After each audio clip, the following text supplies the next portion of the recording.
The fate of thousands of Haitians living under temporary protective status now hangs in the balance.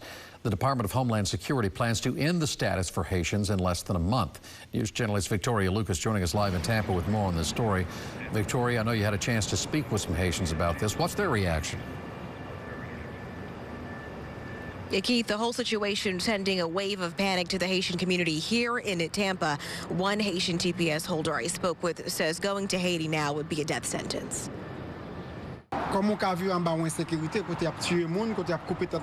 How can you live under an insecurity where they are killing people and cutting off people's heads? Watson Morisson describing the gruesome reality of much of Haiti's capital of Port-au-Prince. I'm really scared because wherever I end up in Haiti today, it's as if I went to die. Morisson has lived in Florida under temporary protected status since February of 2022. The U.S. Department of Homeland Security plans to terminate that status for more than 350,000 Haitians on February 3rd. It's a very, very hard situation to be in. Immigration and personal injury attorney Gregory Saint-Jour says Haitian TPS holders have these options. If you came here using a visa or the humanitarian parole program, then you can apply for an asylum. The issue with that is you have to apply for the asylum within 1 year of being here in America.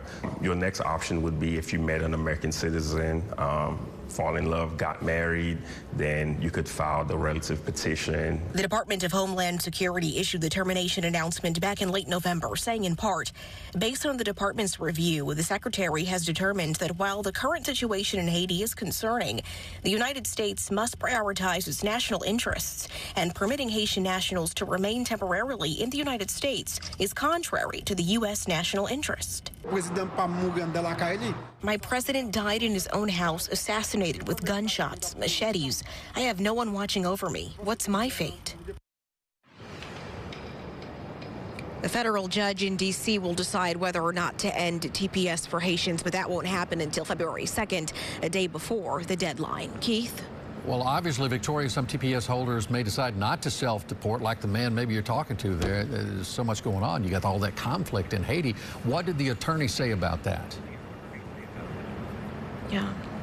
So I did speak to Attorney Saint-Jour about this, and he did tell me that it's better if someone with no legal basis to stay in the country to self-deport, because then they would be offered the opportunity of coming back into the country legally, a better chance of that. Should they allow themselves to be deported, and they may never have the chance to come back into the U.S.